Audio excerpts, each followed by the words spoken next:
what I do know is if you had an economic populist, let's say a Fetterman without the stroke, Yeah. I think an economic populist could actually be competitive with DeSantis, and I'll tell you why.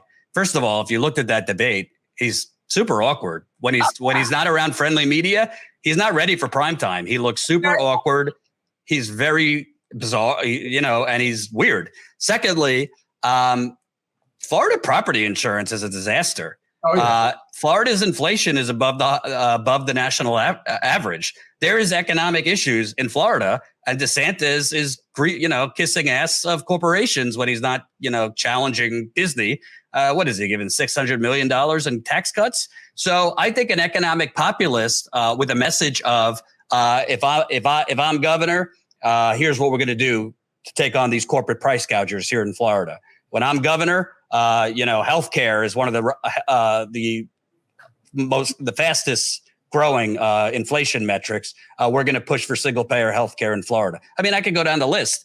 DeSantis, a big one too. Here, yeah, a big one. Yeah, DeSantis might win, but it would be a lot closer. But Christ is basically run. I mean, his messages are saving democracy, which that's nice, but all he's got is the Roe v. Wade and the increase in female voters. The messaging is not strong. The ground game is basically non-existent. It's just been, but again, this stems from the fact that the Democratic Party in this state, as it is in a lot of other places, is just completely feckless. And it starts at the top with Wasserman Schultz. She is the reason why you have Manny Diaz as the state chair. She is the reason why, again, all the money gets raised but never goes into the proper places. The way that Val Demings has gotten all of the money, which of course is the wrong race because the Senate race never is the top race. It's always the governor's race. So whichever way the governor's race is going to go, it doesn't matter how bad Rubio is. Rubio, like he will always do, just hide in the corner and try not to be seen. So that way DeSantis can carry the day. And over and over and over again, you see Val Demings' ads all over the TV. And yet you have these down ballot races, one in particular that's not that far from here, this gentleman named Gabriel Gonzalez, who's running in Miami. And he has a real chance to win that seat and flip it. And the Democratic Party is doing absolutely nothing to help him. Zero to help this kid. They have no strategy, but I don't think they want to win. The people at the top don't want to win. If you want to win against Republicans, you don't bring in Republicans. You bring in left populists. That's the whole point. They're putting up people like Michael Bloomberg bought our state party. I mean, you have to really, and Bloomberg is the one who has the relationship with Wasserman Schultz. But Jordan, you really have to ask yourself, how much of this is deliberate? Like, how much of this is deliberate self-sabotage? Because in reality, they're two sides of the same coin. And the Democrats believe in their mind, since they're going to lose anyway, let's lose spectacularly. And then we'll be able to fundraise off of this, saying that fascism really is here and you got to vote for us. You got to give us money because the presidential election's coming up in 24 and you got to blah, blah, blah, blah, blah. I mean, to me, it's the same story over and over again. And yet we always seem to stay on the same track without a change. On the national level, I think that is what's going on. But the truth is, I got to be honest with you, and this perspective comes from traveling and covering a lot of this. They're not wrong. I think they're crowing about fascism. I think they're more doing that for political reasons. But there certainly is an authoritarian fascist rise in this country.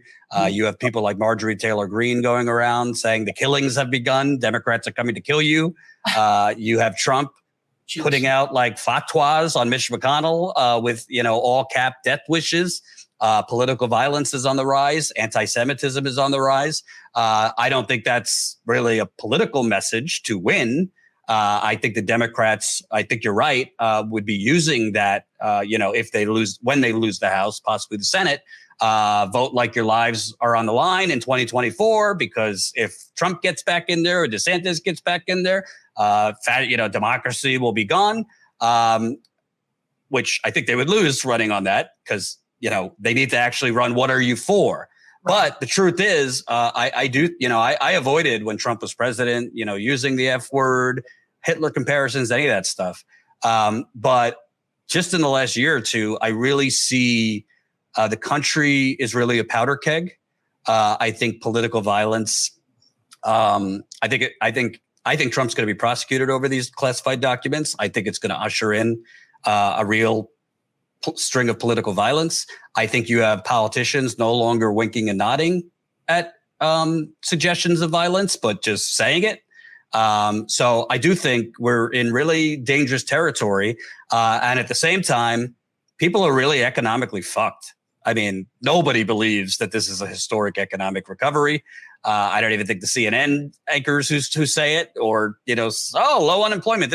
Nobody actually believes that. If you go out and just talk to people like I have, I mean, people were hurting before this round of inflation. And don't you think that just enrages independent-minded people even more when they come out and say, oh, yeah, everything's fine?